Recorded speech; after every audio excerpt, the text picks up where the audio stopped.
Tapi kita tetap bersemangat melayani Tuhan, jangan pernah surut karena memang sudah dikatakan dalam firman Tuhan akan terjadi apa yang belum pernah terjadi menjelang akhir zaman, maka kita harus tetap bersemangat melayani Tuhan. Mungkin kita juga sering merasa lelah, merasa jenuh dalam pelayanan. Setiap hamba Tuhan akan merasakan kedagingan itu, tetapi Roh Tuhan yang sudah dicurahkan setelah hari Pentakosta, maka dialah yang menguatkan kita semuanya untuk tetap bersemangat dalam melayani Tuhan, menghadapi tantangan yang ada. Tuhan memberkati kita semuanya, kita memuji Tuhan.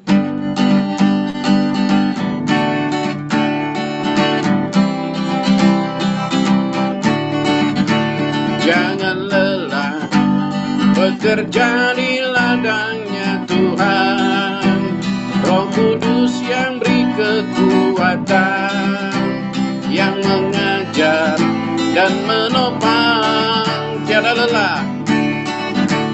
Tiada lelah bekerja bersamamu Tuhan, yang selalu mencukupkan akan segalanya. Lebih sungguh kita katakan jangan lelah bekerja di ladangnya Tuhan, Roh Kudus yang beri kekuatan, yang mengajar dan menopang. Tiada lelah bekerja bersamamu Tuhan, yang selalu mencukupkan akan segalanya. Ratakan tanah bergelombang, timbunlah tanah yang berlubang, menjadi siap dibangun di atas dasar iman.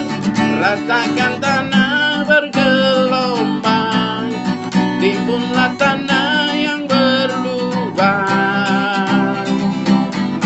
menjadi siap dibangun di atas dasar iman. Hari hamba Tuhan tidak bersemangat melayani Tuhan, Roh Kudus ada dalam hati kita, menguatkan kita. Apa yang tidak mampu kita lakukan, Tuhan lakukan bagi kita. Haleluya. Jangan lelah bekerja di ladangnya Tuhan, Roh Kudus yang beri kekuatan, yang mengajar dan menopang. Tiada lelah bekerja bersamamu Tuhan, yang selalu mencukupkan akan segalanya. Ratakan tanah bergelombang, timbunlah tanah yang berlubang, menjadi siap dibangun di atas dasar iman. Ratakan tanah bergelombang, timbunlah tanah yang berlubang, menjadi siap dibangun di atas dasar iman. Ratakan tanah, haleluya. Ratakan tanah bergelombang, timbunlah tanah yang berlubang, menjadi siap dibangun di atas dasar iman. Ratakan tanah bergelombang, timbunlah tanah yang berlubang, menjadi siap dibangun, menjadi siap dibangun, menjadi siap dibangun di atas dasar iman. Haleluya. Tetap semangat menjalankan dalam melayani Tuhan, apapun yang terjadi dalam kehidupan kita. Kita akan dengarkan firman Tuhan sampai oleh hambanya Bapak Pendeta Jongki, saya Jongki. Apakah nama kita bisa terhapus dari kitab kehidupan? Ketika kita setia melayani Tuhan, pencobaan dan pencobaan kita alami. Yesus pernah berkata ketika murid mengatakan bahwa mereka berhasil mengusir roh-roh jahat. Tetapi Yesus berkata, jangan bersukacita karena roh-roh itu takluk kepadamu, tetapi bersukacitalah karena namamu terdaftar di sorga. Mari kita tetap setia melayani Tuhan. Kita siapkan hati kita untuk mendengarkan firman Tuhan. Kita renungkan pujian ini. Tak akan pernah ku sesali mengiring Yesus sepanjang hidupku, lewati lembah air mata, ku saksikan kemuliaan-Mu dinyatakan. Berapapun harga yang harus ku bayar, ku kan tetap setia melayani,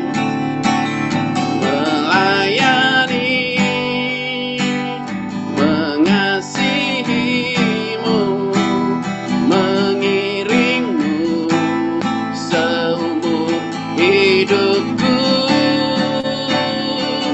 Janji-Mu kan tetap ku pegang teguh, sampai ku dapat mahkota kehidupan. Inilah kami Tuhan yang ada di tubuh Kristus ilahi. Kami mau memutuskan Tuhan tak melayani Engkau dalam segala hal apapun. Kami mau dikuatkan oleh firman-Mu pada malam hari ini. Tak akan pernah ku sesali mengiring Yesus sepanjang hidupku, lewati lembah air mata, ku saksikan kemuliaan-Mu dinyatakan. Berapapun harga yang harus ku bayar, ku kan tetap setia.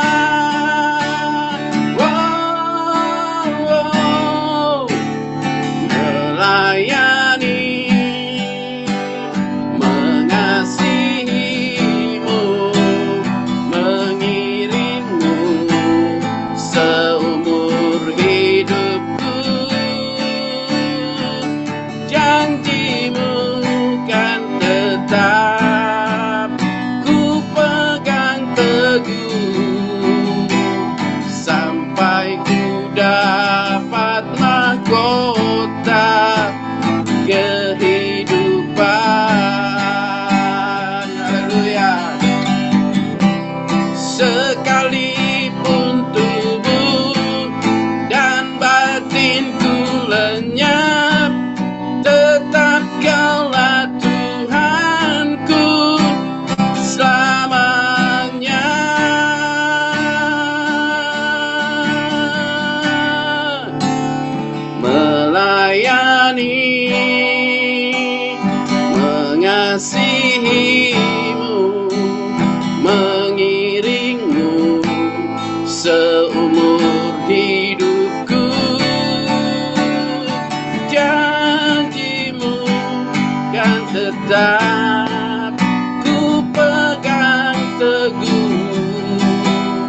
silakan buat tambahnya.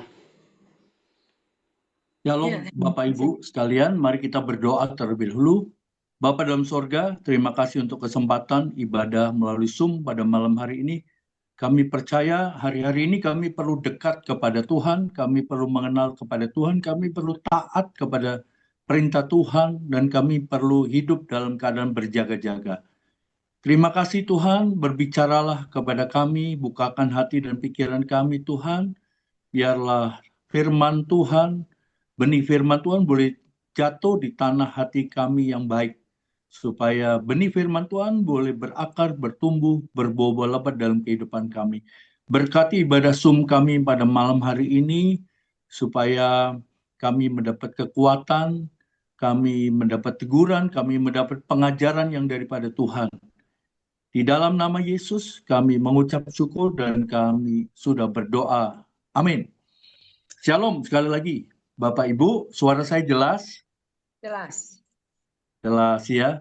Bagaimana kabar kita semua? Saya harapkan kita semua dalam keadaan baik, kita semua dalam keadaan sehat, dan terlebih kita sedang menanti kedatangan Tuhan, Bapak Ibu. Ya, orang yang menanti itu harus waspada.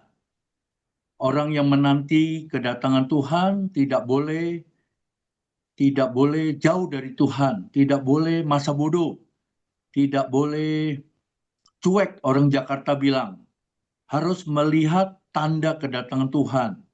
Ya, saya percaya kita semua sudah tahu tanda kedatangan Tuhan, dan hari-hari ini kita perlu berjaga-jaga, kita perlu banyak berdoa, kita perlu melihat tanda-tanda kedatangan Tuhan. Ya, Tuhan akan datang seperti pencuri di waktu malam, kata firman. Karena Tuhan tidak pernah akan berkata, "Hai, hati-hati, saya akan datang tanggal sekian, bulan sekian, tahun sekian." Tidak ada itu Bapak Ibu. Cuma tanda-tanda zaman sudah diberitahukan semua kepada kita. Ya, tanda-tanda zaman itu kira-kira apa? Peperangan, kelaparan, zaman menjadi sulit, keuangan, dan apa saja, termasuk karakter manusia pada akhir zaman. Ya, itu semua tanda bahwa kita akan menghadapi kedatangan Tuhan. Kita tidak tahu kapan, Bapak Ibu. Ya, hari ini saya berikan tema apakah nama kita bisa terhapus dari kitab kehidupan. Ternyata bahwa yang menentukan kita nanti selamat atau tidak selamat, masuk surga atau tidak adalah catatan dalam kitab kehidupan. Karena saat kita percaya kepada Yesus, kita bertobat, kita memiliki motivasi yang benar, karakter roh, kita punya hati yang tulus, hati yang setia, maka semua itu dicatatkan dalam kitab kehidupan. Ya, kita akan membaca dalam Lukas 10 ayat yang ke Lukas 10 ayat yang ke-20. Tapi saya cerita dulu Bapak Ibu. Satu hari murid-murid Yesus bergembira, bersorak-sorak. Dan mereka semua berkata, iblis lari daripada kami. Kami usir iblis. Iblis lari. Karena nama Yesus, iblis lari daripada kita. Ya, sehingga Tuhan Yesus melihat iblis jatuh seperti kilat. Ya, saat iblis mendengar nama Yesus, maka dia tidak punya kuasa. Dia tidak bisa menang atas kita. Oleh sebab itu pergunakan selalu nama Yesus. Jangan nama yang lain. Kalau kita merasa takut, panggil Yesus. Kalau kita punya masalah, persoalan, panggil Yesus, Bapak Ibu. Ya, jangan panggil nama siapapun, jangan. Dan pada saat itu, Yesus berkata, aku telah memberikan kuasa untuk menginjak ular dan kalajengking. Kuasa untuk menjadi pemenang. Ya, tapi Yesus tidak berhenti di situ. Itu ayat 19. Ayat yang ke-20. Ya, ayat ke-20 ini lebih daripada ayat ke-19. Saya bacakan untuk kita. Ayat 20, namun demikian, janganlah bersukacita karena roh-roh itu takluk kepadamu, tetapi bersukacitalah karena namamu ada terdaftar di sorga. Ternyata keselamatan jiwa kita masuk sorga atau tidak, itu bergantung kepada nama saudara dan saya. Apakah tertulis, tercatat dalam kitab kehidupan. Jadi bukan sekedar kita menyebut diri orang Kristen, bukan sekedar kita percaya Yesus, bukan sekedar kita rajin ke gereja, bukan kita sekedar jadi pelayan Tuhan, hamba Tuhan, pendeta dan sebagainya, bukan. Nama saudara dan saya, nama Bapak Ibu harus tertulis dalam kitab kehidupan. Karena kitab ini akan dibuka setelah kerajaan 1000 tahun. Kitab kehidupan akan dibuka. Setiap kita punya kitab kehidupan, Bapak Ibu. Ya, kitab kehidupan adalah perjalanan kehidupan iman kita semua. Ya, bagaimana langkah atau perjalanan kita selama kita di dunia ini. Itu semua tertulis dalam kitab kehidupan. Saya akan sambung dengan pembacaan dalam Wahyu 20 ayat 11 sampai 15. Satu hari kita akan menghadap penghakiman Tuhan, pengadilan Tuhan. Dan yang akan dibuka adalah kitab kehidupan dan kitab-kitab yang lain. Saya akan coba baca pada Wahyu 20 mulai ayat yang ke-11. Lalu aku melihat suatu tahta putih yang besar dan dia yang duduk di atasnya. Dari hadapannya lenyaplah bumi dan langit dan tidak ditemukan lagi tempatnya. Dan aku melihat orang-orang mati besar dan kecil berdiri di depan tahta itu. Lalu dibuka semua kitab dan dibuka juga sebuah kitab yang lain, yaitu kitab kehidupan. Dan orang-orang mati dihakimi menurut perbuatan mereka, berdasarkan apa yang ada tertulis dalam kitab-kitab itu. Maka laut akan menyerahkan orang-orang mati yang ada di dalamnya, dan maut dan kerajaan maut menyerahkan orang-orang mati yang ada di dalamnya. Mereka dihakimi masing-masing menurut perbuatannya. Lalu maut dan kerajaan maut itu dilemparkan ke dalam lautan api. Itulah kematian yang kedua, lautan api. Dan setiap orang yang tidak ditemukan namanya tertulis di dalam kitab kehidupan itu, ia dilemparkan ke dalam lautan api. Orang-orang yang mati percaya kepada Yesus sekarang dikumpulkan di Firdaus, langit ketiga. Di surga, saya membaca surga adalah langit ketujuh. Jadi orang-orang yang mati percaya Yesus sebelum dunia ini berakhir, sebelum penghakiman Allah, pengadilan Allah dimulai, maka kita semua dikumpulkan di Firdaus. Ya, tetapi setelah kerajaan 1000 tahun, pada saat dunia Yerusalem yang lama akan diganti dengan Yerusalem yang baru, maka kitab kehidupan dan kitab-kitab yang lain akan dibuka oleh para malaikat untuk dibacakan kepada Yesus Kristus.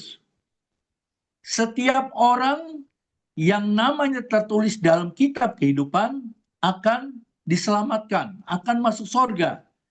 Tapi tadi kita baca bahwa orang yang namanya tidak tertulis dalam kitab kehidupan, maka dia akan dilemparkan ke dalam lautan api dan belerang, alias binasa. Jadi bukan soal kita anggota gereja mana, apakah kita orang Kristen atau tidak Kristen, apakah kita siapa, ya, seorang pendeta kah, seorang worship leader, pemusik, itu bukan masalah, Bapak Ibu. Yang menjadi masalah adalah apakah nama kita sudah tertulis dalam kitab kehidupan. Jadi kalau saudara percaya kepada Yesus, saudara bertobat, saudara dibaptis, saudara melayani, saudara berkorban, saudara mendukung pelayanan, saudara memperhatikan orang miskin, semuanya tertulis dalam kitab kehidupan, Bapak Ibu. Dan kembali kepada tema, apakah nama kita bisa terhapus dari kitab kehidupan? Jawabannya bisa, Bapak Ibu. Ya, bagaimana nama kita bisa terhapus dari kitab kehidupan? Yang pertama, kita jatuh dalam dosa. Dalam Roma 6 ayat 20, Roma pasal 6 ayat 20 sampai 23. Roma pasal 6 ayat 20 sampai 23. Saya akan bacakan untuk kita semua. Ya, Roma pasal 6 ayat 20 sampai 23. Ya, demikian bunyi firman Tuhan.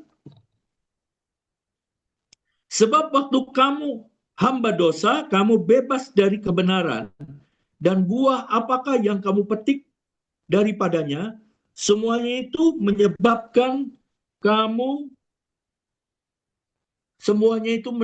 menyebabkan kamu merasa malu sekarang. Karena kesudahnya semua ialah kematian. Tetapi sekarang setelah kamu dimerdekakan dari dosa, setelah kamu menjadi hamba Allah, kamu beroleh buah yang membawa kamu kepada pengudusan, dan sebagai kesudahannya ialah hidup yang kekal.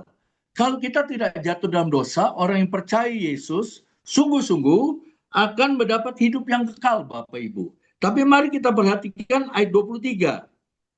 Sebab upah dosa ialah maut, tapi kasih karunia Allah ialah hidup yang kekal dalam Kristus Yesus. Kalau kita jatuh lagi dalam dosa, maka upah dosa adalah maut. Upah dosa adalah kebinasaan, kekal. Maut, tetapi karena karunia Allah ialah hidup yang kekal dalam Kristus Yesus Tuhan kita. Kita diselamatkan bukan karena perbuatan baik, Bapak Ibu. Kita diselamatkan karena kasih karunia. Dalam perjanjian lama, orang harus menuruti hukum Taurat. Orang harus dihakimi menurut hukum Taurat. Dan tidak ada yang bisa menuruti hukum Taurat dengan sempurna. Akhirnya dalam perjanjian baru lahirlah Yesus ke dunia, Allah menjadi manusia. Melalui Yesus yang turun dari sorga, Allah menjadi manusia, maka saudara dan saya mendapat kasih karunia. Kita diselamatkan bukan karena perbuatan baik, tapi karena iman kepada Yesus. Ya, kita diselamatkan karena iman kepada Yesus. Kita bertobat sungguh-sungguh, kita dibaptis. Tapi mari kita lihat, kalau kita tidak mempertahankan keselamatan, kita tidak mempertahankan kasih karunia, kita jatuh dalam dosa, maka upah dosa adalah maut. Karena kasih karunia Tuhan adalah hidup yang kekal. Kalau demikian, apakah nama kita bisa terhapus dari kitab kehidupan? Bisa. Nama kita akan terhapus dari kitab kehidupan, segala perbuatan baik kita, kalau kita jatuh dalam dosa. Oleh sebab itu, firman Tuhan mengatakan, kerjakanlah keselamatanmu itu dengan takut dan gentar. Jangan kita merasa, oh saya udah percaya Yesus, saya pelayan Tuhan, saya hamba Tuhan, saya udah pengkhotbah, saya worship leader, saya pemusik, dan sebagainya. Ya, saya guru sekolah minggu. Ya, jangan bangga dengan itu, Bapak Ibu. Tetapi coba pertanyakan diri kita, apakah kita masih berada di jalan Tuhan? Ataukah kita masih melayani Tuhan, tapi kita jatuh dalam dosa? Saya tidak akan mengupas apa itu dosa. Dosa adalah perkataan, perbuatan, pikiran, keinginan yang berlawanan dengan firman Tuhan. Itu dosa. Itu garis besar. Ya, perinciannya Bapak Ibu bisa mengerti sendiri atau cari sendiri. Ya, kita iri hati sama orang aja dosa.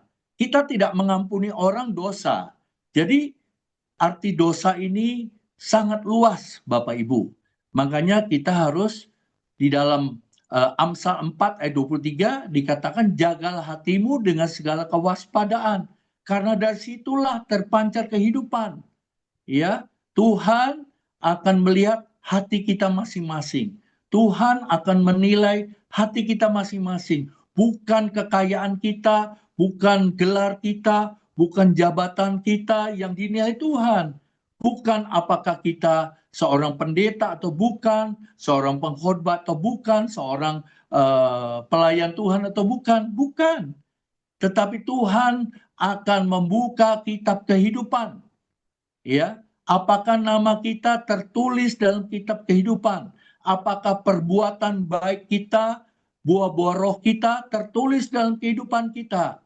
Ya, Tuhan Yesus tidak akan menghakimi kita. Ia akan menghakimi kita dalam Yohanes 14 adalah firman Tuhan yang akan menghakimi kita. Ya, Bapak Ibu Saudara, yang berbahagialah orang yang telah mendengar firman dan yang melakukannya. Sebab kalau kita tidak melakukan firman, kita akan dihakimi oleh firman. Maka firman Tuhan, mari kita sadar, bukan pendeta yang menyelamatkan kita, bukan gereja yang menyelamatkan kita, bukan jabatan, bukan gelar, bukan siapapun yang menyelamatkan kita. Yang menyelamatkan kita adalah Yesus. Yesus yang punya sorga. Ya, Yesuslah yang akan menyelamatkan kita. Ya, jadi yang membuat nama kita terhapus dari kehidupan, yang pertama adalah dosa. Jangan jatuh dalam dosa, jangan berbuat dosa. Ya, jangan bertentangan dengan firman Tuhan. Lakukan firman Tuhan, hidupi firman Tuhan agar kita tidak berdosa. Bencilah yang Tuhan Yesus benci. Senangi yang Tuhan Yesus senangi agar kita tidak jatuh dalam dosa. Ya. Yang kedua, Ibrani 6 ayat 4 sampai 6. Murtad yang membuat nama kita bisa tertulis atau terhapus dari kitab kehidupan adalah murtad. Ya, dulu kita percaya Yesus, tetapi karena jodoh, karena kekayaan, karena jabatan, karena pangkat, orang bisa tukar Yesus, orang bisa jual Yesus. Contoh Yudas. Yudas karena dia butuh uang. Ya, Yudas menjual Yesus 30 keping perak. Harusnya Yudas bertobat. Harusnya Yudas minta ampun, minta maaf kepada Yesus. Saya khilaf, tapi sayang 1000 sayang. Yudas bunuh diri. Yudas menyesal, tapi bukan datang kepada Yesus. Yudas bunuh diri dan akhirnya Yudas binasa. Saya bacakan dalam Ibrani 6 ayat 4 sampai 6. Sebab mereka yang pernah diterangi hatinya, yang pernah mengecap karunia surgawi, dan yang pernah mendapat bagian dalam Roh Kudus, dan yang mengecap firman yang baik dari Allah, dan karunia-karunia dunia yang akan datang, namun yang murtad lagi tidak mungkin dibaharui sekali lagi sedemikian hingga mereka bertobat, sehingga mereka menyalibkan lagi anak Allah bagi diri mereka dan menghinanya di muka umum. Ya, dapatkah nama kita terus dalam kitab kehidupan? Bisa, Bapak Ibu. Kalau kita murtad, dulu kita percaya Yesus, tapi hari ini kita menyangkal Yesus, kita menukar Yesus. Ya, oleh sebab apa? Jodoh, oleh sebab jabatan, oleh sebab kedudukan, oleh sebab kekayaan, oleh sebab pangkat. Orang bisa menjual Yesus.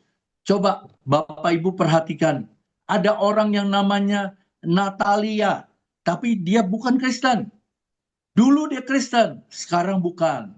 Ada yang namanya Matius, Markus, Lukas, Yohanes. Ada yang namanya Yeskiel, ada yang namanya Daniel. Dulu dia Kristen, sekarang bukan, Bapak Ibu. Ya, ini murtad.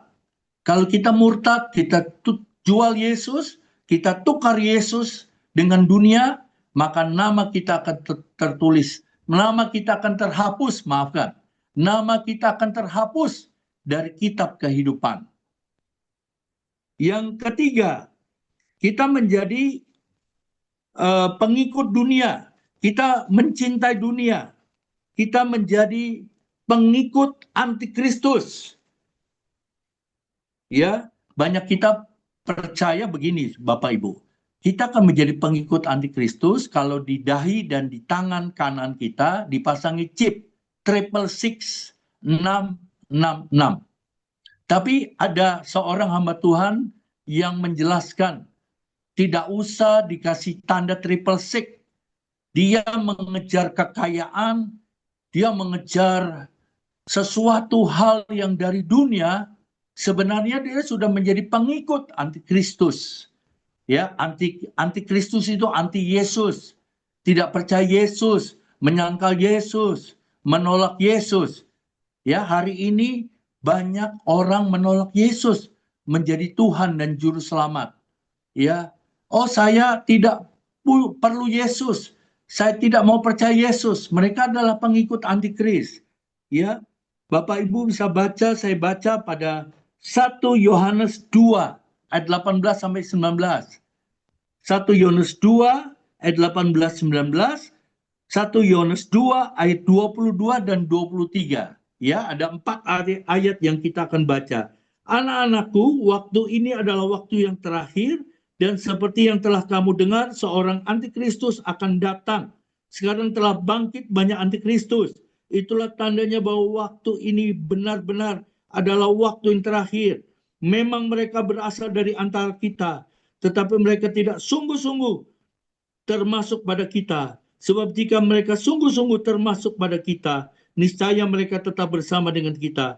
Tapi hal itu terjadi bahwa menjadi nyata bahwa tidak semua mereka sungguh-sungguh termasuk pada kita. Ayat 22 dan 23, siapa pendusta itu, bukankah dia yang menyangkal bahwa Yesus adalah Kristus?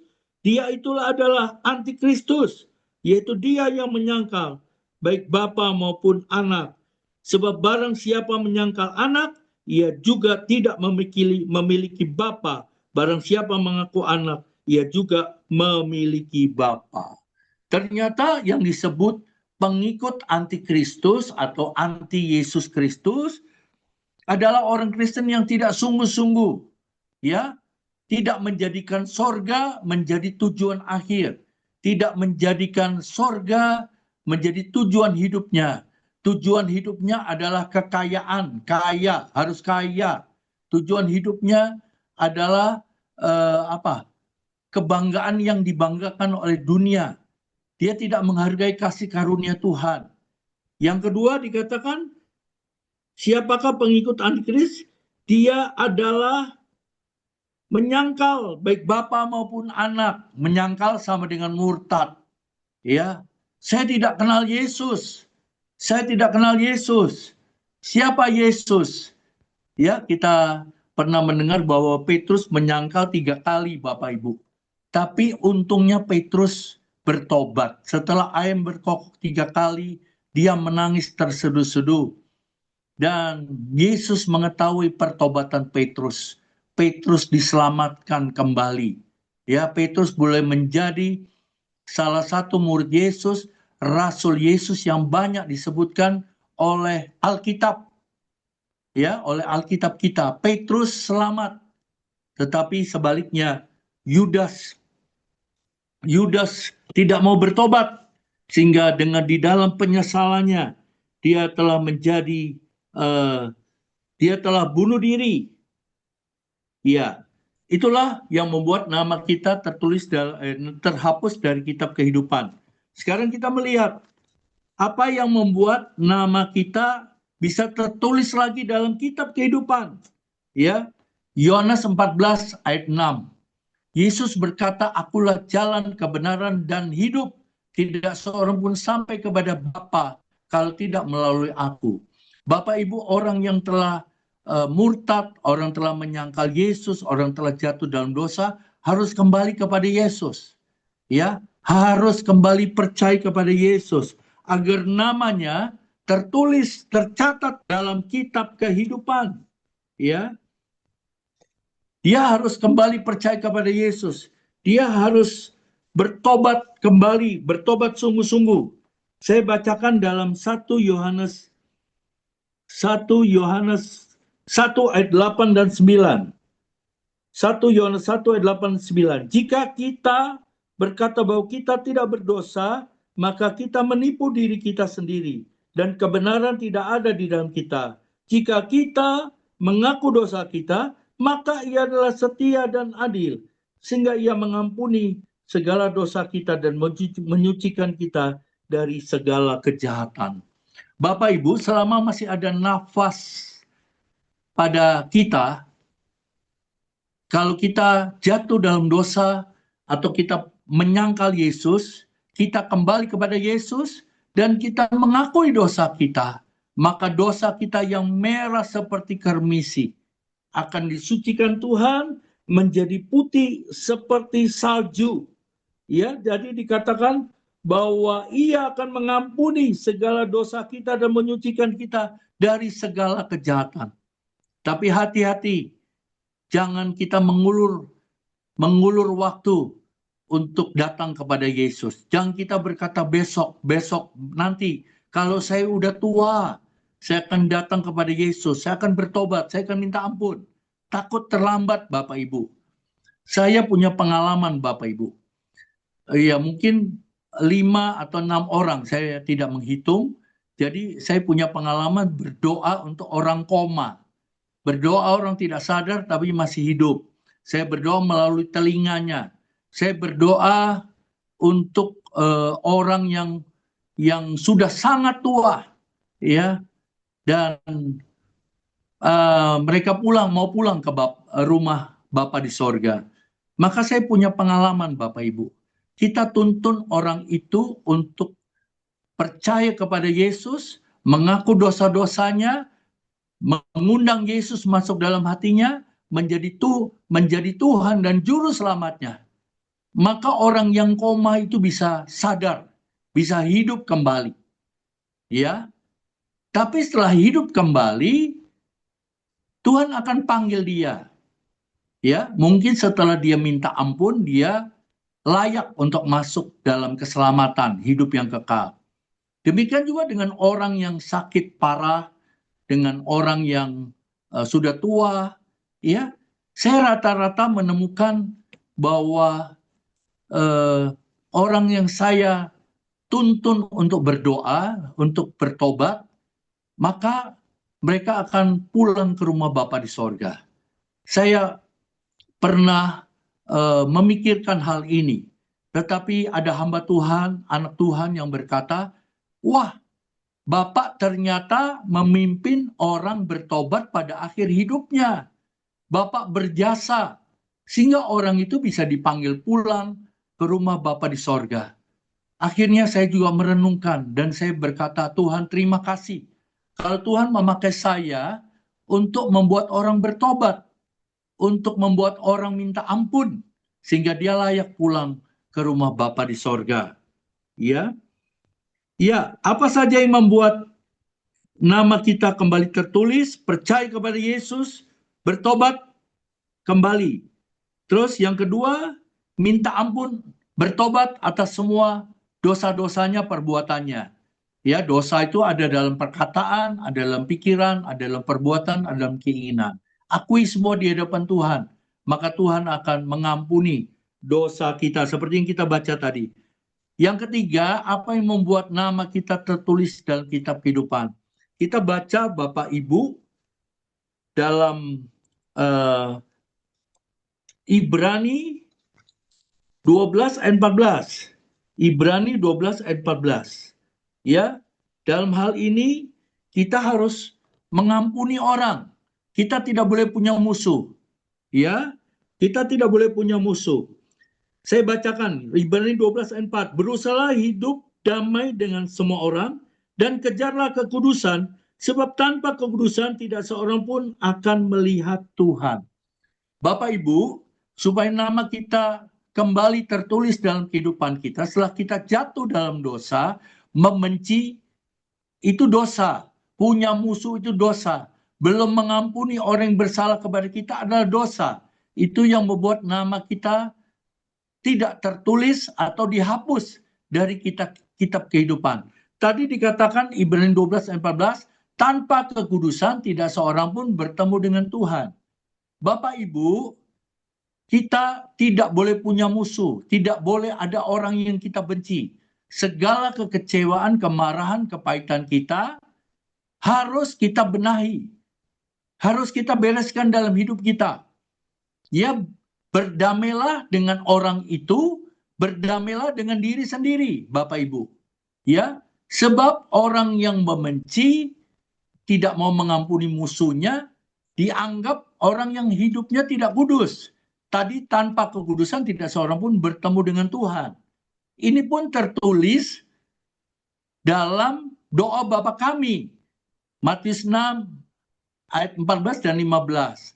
Ampunilah musuhmu, Tuhan ampunilah dosa kami seperti kami mengampuni dosa orang yang bersalah kepada kami.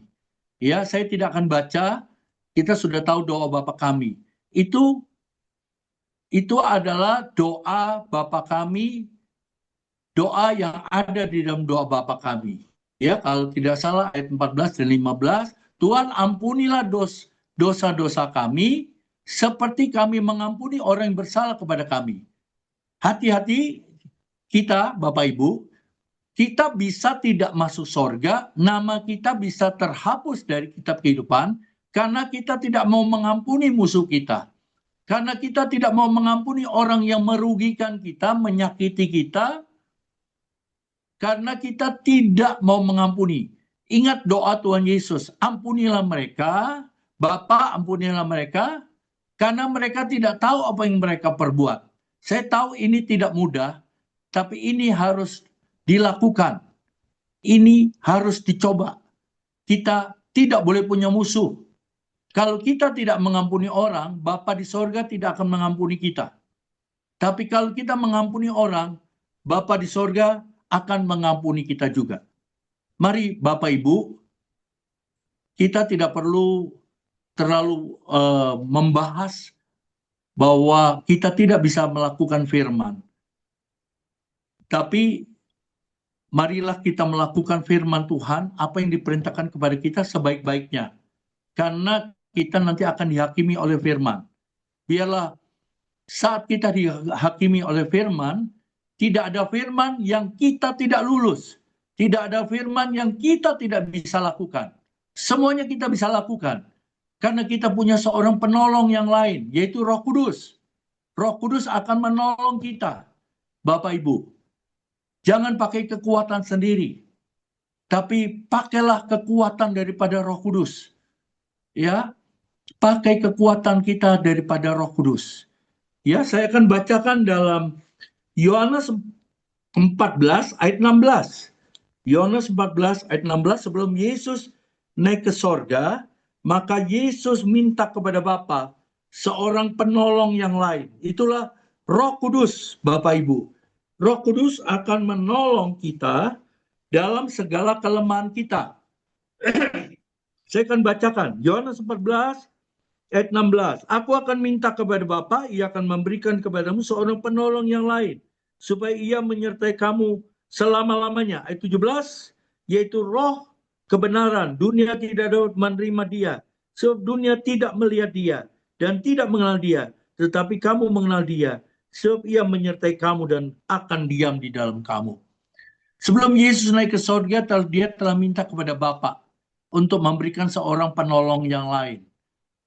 Dia adalah Roh Kudus. Roh Kudus juga disebut Roh kebenaran. Mari kita menjadi orang Kristen, pelaku firman Tuhan bersama Roh Kudus. Karena Roh Kuduslah penolong hidup kita. Roh Kuduslah yang membawa kita ke dalam seluruh kebenaran firman. Tanpa Roh Kudus kita tidak bisa melakukan firman, Bapak Ibu. Kita harus diurapi, dipenuhi dengan Roh Kudus. Supaya kita setia sampai akhir, taat sampai akhir. Supaya kita mengasihi Tuhan sampai akhir hayat kita, akhir hidup kita. Maka berbahagialah kita yang setia sampai mati. Wahyu 2 ayat 10b. Maka kepadanya akan diberikan mahkota kebenaran. Mari kita sama-sama, amin. Mari kita sama-sama berdoa. Bapa dalam sorga, terima kasih untuk firman-firman-Mu. Biarlah firman-Mu yang kami dengar boleh tertanam, terukir, termaterai dalam setiap loh hati kami. Dan saat ini Tuhan, kami berdoa, beri kami seorang penolong yang lain. Beri kami Roh Kudus, supaya mengurapi kami. Roh Kudus memenuhi kami. Karena tanpa Roh Kudus, kami akan gagal. Kami tidak bisa menghidupi firman Tuhan. Tapi kami percaya kalau kami memiliki seorang penolong yang lain, Roh kebenaran, maka Roh Kudus akan membawa kami ke dalam seluruh kebenaran. Kami akan menghidupi firman Tuhan. Kami akan melakukan firman Tuhan. Terima kasih Tuhan, berkati semua Bapak Ibu Saudara yang sudah mendengarkan firman Tuhan ini atau mengikuti ibadah Zoom pada malam hari ini. Berkatilah Ibu Elia Esther yang sudah mengadakan ibadah Zoom ini. Biarlah ibadah Zoom ini terus menjadi saluran berkat buat kita semua, buat kami semua. Sehingga kami selalu kuat di dalam Tuhan. Kami tidak kalah oleh dunia ini, tapi kami selalu menang atas dunia ini. Dan kami boleh menjadi pemenang sampai akhir hayat hidup kami. Dalam nama Yesus kami bersyukur dan kami sudah berdoa.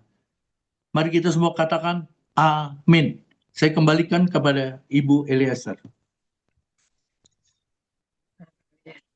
Puji Tuhan ya. Terima kasih firman-Nya ya, luar biasa. Bapak Ibu diberkati ya oleh firman-Nya, dikuatkan bagaimana apakah nama kita bisa terhapus dari kitab kehidupan? Ternyata masih bisa ya.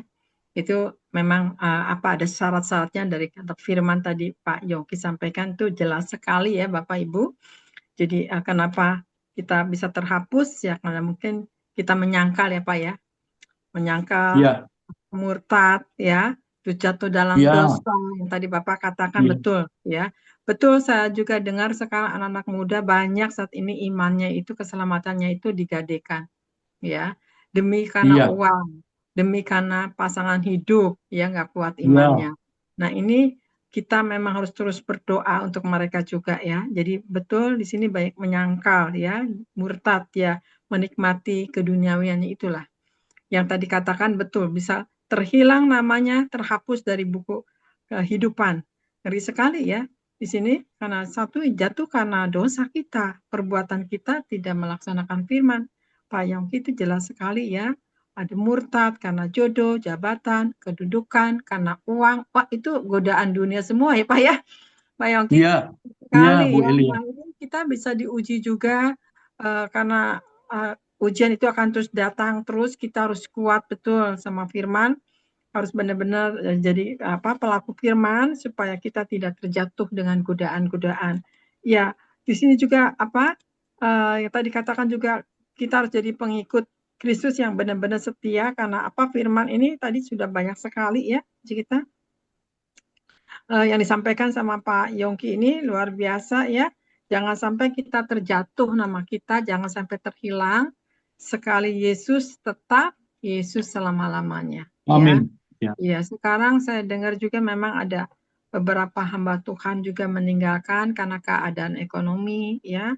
Kedua juga karena godaan juga karena wanita, itu tahta itu ya Pak. Ya, tahta.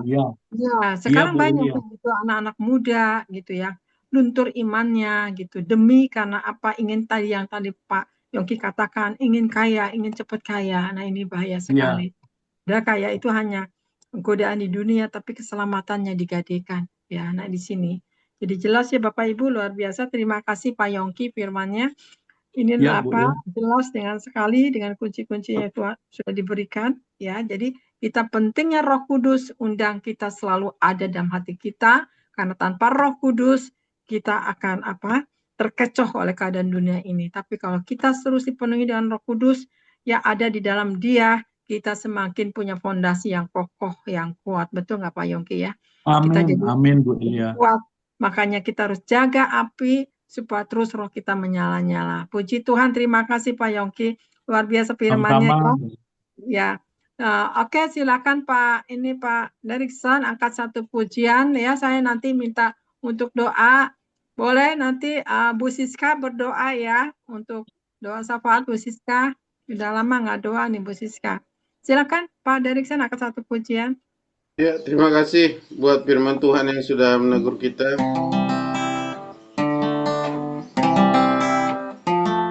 Ya, seringkali kita memang dihadapkan kepada kebencian yang disampaikan oleh hambanya, banyak penghalang kita, sehingga nama kita bisa terhapus dari buku kehidupan, terutama tidak bisa mengampuni dan tidak menjaga kekudusan. Semuanya karena kita sering lemah, karena itu kita memohon Roh Kudusnya. Kita akan berdoa, dan sebelumnya kita angkat pujian buat Tuhan. Langit malam terasa dingin, hati ini seperti hampa angin. Aku mencari, aku menunggu, namun sunyi ini tak mau berlalu. Bila lelah tak lagi terhapus, bila aku hampir runtuh, Tuhan peluk aku sebentar saja, hangatkan jiwa yang mulai lemah, biar aku bisa bertahan. Peluk aku Tuhan, sebentar saja.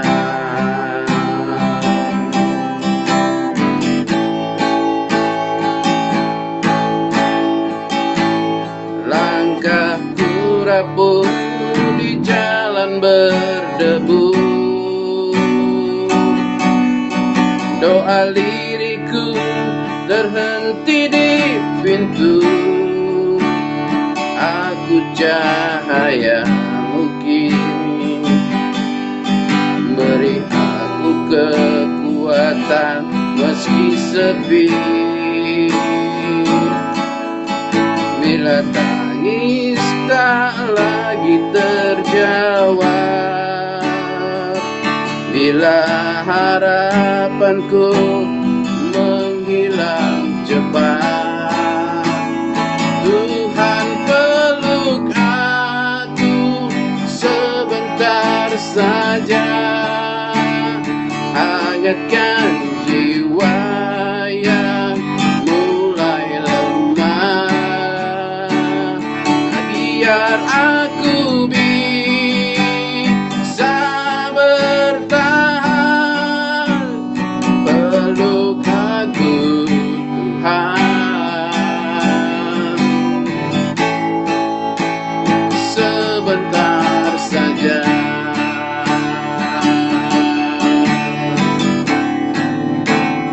Tuhan peluk aku sebentar saja, hangatkan jiwa yang mulai lemah, biar aku bisa bertahan.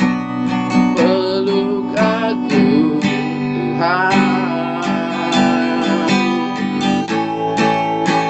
sebentar saja,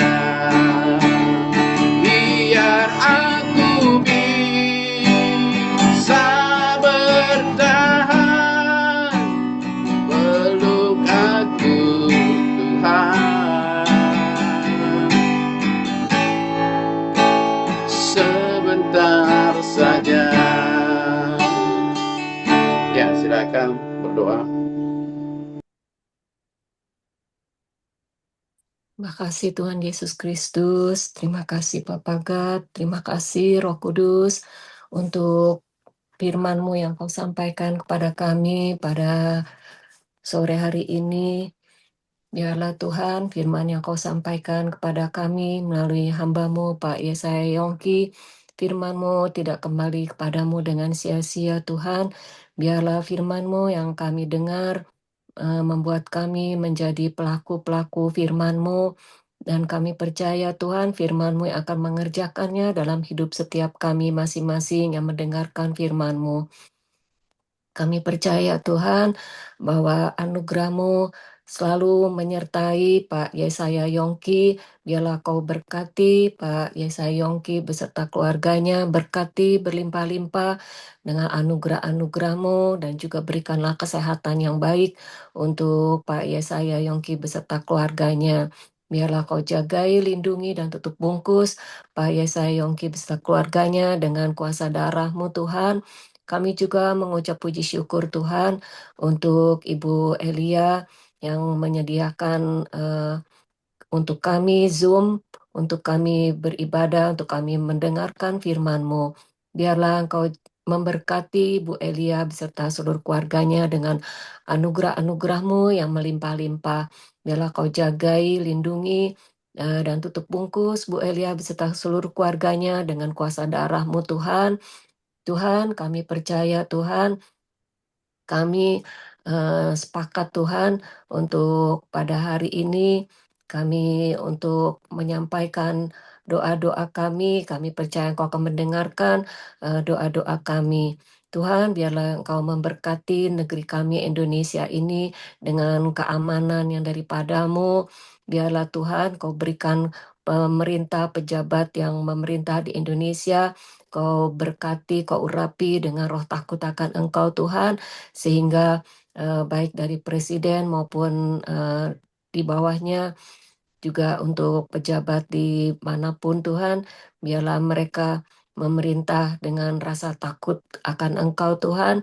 Kami minta roh takut akan Engkau Tuhan untuk para pemimpin yang ada di Indonesia. Terlebih lagi Tuhan, biarlah Kau urapi kami semua beserta keluarga kami masing-masing, urapi lebih kuat lagi dengan urapan roh takut akan Engkau, roh hormat, roh taat dan setia padamu untuk melakukan firman-firman-Mu Tuhan. Tuhan juga Tuhan, kami minta perlindungan-Mu Tuhan untuk Indonesia. Biarlah Kau lindungi Tuhan bangsa negeri kami Indonesia, terlebih lagi umat-Mu yang ada di Indonesia ini. Tuhan, kami serahkan Tuhan semua umat-Mu yang ada di Indonesia ini ke dalam perlindungan-Mu.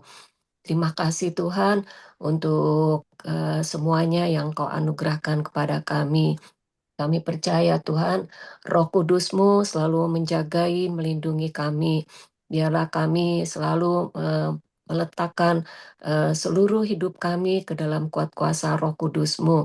Kami percaya Roh Kudus, Engkau terus bekerja dalam setiap hidup kami dan keluarga kami masing-masing dengan kuat kuasa ilahi-Mu. Kami serahkan semua harapan doa kami ini kepadamu, Bapa di surga, dan Tuhan Yesus Kristus dan Roh Kudus. Kami berseru, kami berdoa di dalam nama Tuhan Yesus Kristus. Amin. Ya, silakan Pak Yongki. Doa berkat Pak Yongki. Ya, Kedua tangan. doa berkat ya Bu Elia. Iya, oke. Iya, Bapa di sorga, terima kasih untuk kesempatan beribadah Zoom pada malam hari ini. Kami percaya Tuhan sangat mengasihi kami. Ampuni semua dosa kami, kesalahan kami, kejahatan, kenajisan, kebodohan kami, baik dalam perkataan, perbuatan, keinginan, dan tujuan hidup kami yang salah. Tuhan ampuni kami. Tuhan berkati Ibu Elia, berkati suaminya, berkati anaknya, berkati menantunya, berkati seluruh pelayanannya Tuhan, dan berkati semua yang sudah hadir dalam ibadah Zoom pada malam hari ini. Biarlah kami semua selalu dikuatkan oleh firman-firman-Mu, kami selalu diurapi dengan Roh Kudus-Mu, menjadi kekuatan kesehatan bagi kami. Terima kasih Tuhan, berkati kami Bapak Ibu yang semua kita yang hadir dalam ibadah Zoom ini. Marilah kita kembali ke beraktivitas masing-masing dan terimalah anugerah dan sejahtera dari Bapa di sorga, kasih karunia dari Tuhan kita Yesus Kristus, penyertaan Roh Kudus yang menyertai kita, yang bersama dengan kita mulai hari ini sampai dengan selama-lamanya. Haleluya, haleluya, amin. Amin. Tuhan ya. Mari mungkin nanti kita sharingkan, mungkin ada yang mau bertanya ya untuk Bapak Ibu